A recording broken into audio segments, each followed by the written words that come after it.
ให้ที่เป็นสิตายอยากเตะบอลแฮงเตะบอลความฝันของพ่อก็เลยเตะบอลมาไปคัดโตที่อุดรตีตอนนั้นดีใจแฮงโอ้เย่ติดแล้วมันเกิดอีหยังขึ้นเฮาคือบ่ได้ไปต่อในทางด้านกีฬาครับเซียนทอล์คครับผมนนท์สมภักดิ์เซียนครับวันนี้เราอยู่กับน้าแมนสวัสดีครับผมพี่น้องครับผมเราอยู่กับน้าแมนนาคเล่นน้ำใช่ครับผมกว่าจะมาเป็นน้าแมนได้นี่ใช้เวลานานไหมโอ้กว่าสิมาเป็นผมนี่ดุนขนาดเริ่มตั้งแต่อยู่ในท้องเลยตอนนั้นความรู้สึกเป็นเอาในท้องเลยทีเอาไกลโพดเอามอแล้วกันมอต้นตอนม.1นี่มักเล่นกีฬาเป็นชีวิตจิตใจเลยโอ้มักเล่นแห้งขนาดกีฬาชนิดไหนฟุตบอลว้าวตีหมักบานนะเป็นนักบาลมักบานเตะบอลเพราะว่าตอนประถมนี่พอส่งเสริมมาให้เตะบอลความฝันของพ่อแล้วก็กลายเป็นความฝันของเจ้าของพร้อมก็เลยเตะบอลมา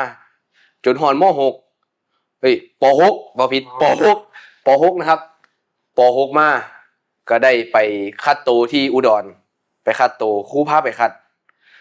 ดก็เลยติดตอนนั้นดีใจแฮงโอ้เย่ติดแล้วดีใจแฮงก็คือเขาไปเรียนแล้วมันเกิดอีหยังขึ้นเฮาคือได้บ่ได้ไปต่อในทางด้านกีฬาก็ค่าเทอมแพงทางบ้านบ่มีเงินส่งก็เลยได้ออกมาก็รู้สึกเสียใจครับเสียใจแฮงขนาดตอนนั้นให้ที่เป็นสิตายอยากเตะบอลแฮงเพราะว่าความฝันของเด็กน้อยผู้นึงแบบมันไปต่อบ่ได้อีหลีครับมันความฝันของผมนะก็อยากเฮ็ดให้พ่อพร้อมพ่อก็อยากให้เป็นนักฟุตบอลหลังจากที่เฮากลับมาเรียนต่ออยู่บ้านแล้วตอนนั้นเฮาใช้ชีวิตจังได๋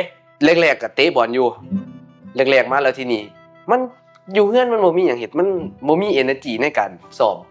ก็รู้สึกเริ่มถอยลอยล้อลงมาพ่อก็บอกว่าถ้ามึงบ่เอาแล้วก็บ่ต้องเอาก็ตอบพ่อบ่ได้ว่าอยากได้อยู่บ่อยากอยู่ในเส้นทางนี้บ่มืดไฟมืดไฟแม่นมืดไฟแฮงมืดไฟบ่ได้จูดใหม่ล่ะหลังจากนั้นเฮาคือไปเฮ็ดจังได๋เป็นมาจังได๋คือได้มาอยู่ในวงการฟ้อนการรำมาเป็นแม่นางเวียดนามก็คือช่วงม.2 นี่เข้ามาในโรงเรียนนิรมนวิทยาเข้ามาเรียนครูจับไปเป็นหมากับแกบตอนนั้นก็คิดว่าหมากับแกบคือหยังเป็นกับแกบบ่สิให้ไปเป็นกับแกบบ่สิให้ไปปีนกำแพงบ่ว่าซั่นก็เฮาก็เลยได้เริ่มต้นสู่เส้นทางนี้แม่นครับก็เริ่มมาตอนแรกก็บ่มักดอกบ่มักแฮงขนาดรู้สึกว่าเฮ็ดบ่เป็นมันคือหยังการฟ้อนการรำเฮ็ดบ่เป็นจักอย่างหมู่ล้อบ่ก็มีล้อแน่หมู่ล้อโอ้รำหยังของมึงนี่จุดเปลี่ยนที่ได้เข้ามาเป็นนักเล่นน้ำในบัดนี้จุดเปลี่ยนก็คือตอนม.3 สิจบม.3 แล้วอาจารย์ก็ได้ส่งไปแข่งหมากับแกบอยู่ที่ชัยภูมิเวทีเดียวกันครับเวทีนักเล่นน้ำก็ไปคือกันแต่ตอนนั้นบ่รู้จักนักเล่นน้ำคือหยังก็เลยเป็นจุดเริ่มต้นที่ได้รู้จักกับกลุ่มของนักเล่นน้ำแม่นครับผมก็อาจารย์พอจบงานนั้นมาปุ๊บแล้วที่นี่มันมีสตอรี่ก็คือไปลงสตอรี่ว่าเป็นรูปมากับแก็บชัยภูมินั่นแหละเป็นรูปผมไปลงว่าเส้นทางนี้สิไปทางใดต่อดีน้อลงเลยนี่เลยไอ้แซมเราไม่เห็นแล้วเราเลยทักมื้อนั้นทักมาพร้อมเราทักมาบอกว่าแม่นว่างมั้ยครับว่างครับมาพักคนได้มั้ยตอนนี้เลยว่าซั่นตอนนี้เลยบ่ครับก็เลยให้พ่อไปส่งอยู่ไสวะอยู่ในเมืองผมก็นั่งรถบัสไปลงตลาดเราก็ขับรถมาหับปึ๊บมาฮอดบ้านนาคบ้านนาคมันเป็นแนวนี้แล้วนึกว่ามันเป็นแบบกว้างเป็นร้านไว้ซ้อมแบบนี้นึกว่าคนสิหลายบ่แม่นบัดนี้มาฮอดแล้วแบบเกินคาดแล้วเอิ้นมาเฮ็ดหยังตอนนั้นมาแทนงานบ่แม่นครับมาน่าสิแทนผู้ใดนี่แหละพอเฮามาเป็นนักเล่นน้ำเต็มโตแล้วนี่มีความภูมิใจบ่ความภูมิใจกับมีความภูมิใจแฮงอันนี้บ่ต้องถามก็มีความภูมิใจเพราะว่ามาอยู่ในจุดนี้แล้วมันรู้สึกว่ามันแนวใดมันบอกบ่ถูกแม่มันรู้สึกว่าเฮาแบบแนวใดวะความภูมิใจของพ่อแม่นะครับที่เฮาบ่ต้องไปแบบว่ามั่วสุมแม่นถ้าผมบ่ได้มาอยู่ตรงนี้ผมอาจสิไปหลายอย่างเห็นแบบนี้มึนขนาดนี้ครับผมแม่นเฮาเสืออยู่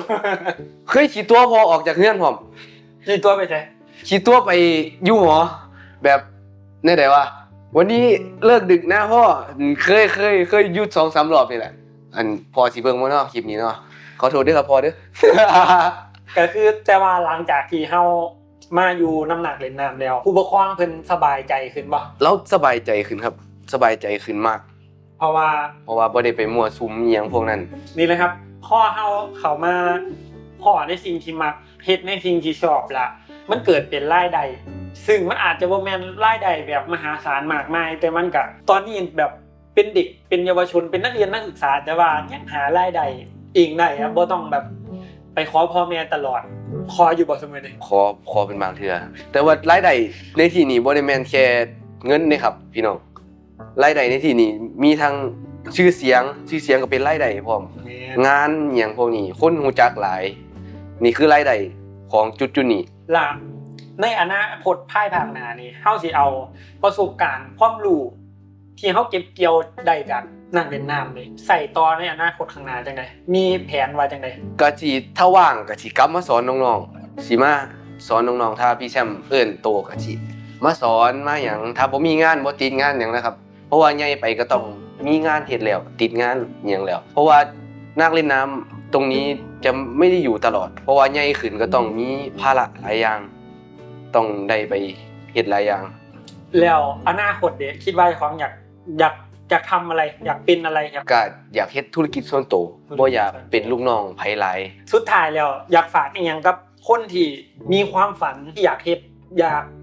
บ่ว่าสิเป็นบ่ได้เกี่ยวกับซุ่มเฮาก็ได้บ่ได้เกี่ยวกับฟ้อนล่ำมากับแก้วก็ได้แบบอยากเป็นครีเอเตอร์อยากเฮ็ดคลิปอยากออกมากล้าแสดงออกแต่มันยังบ่กล้า บ่กล้า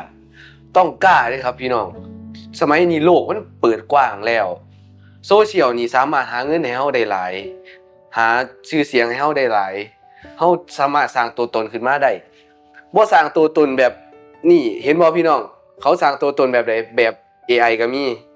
แบบการ์ตูนก็มีวาดรูปเป็นการ์ตูนให้เจ้าของเป็นตัวการ์ตูนแบบนี้ก็มีออกมาเฮ็ดออกมาสร้างนะพี่น้องต้องกล้าเฮ็ดกล้าทำ กะคัน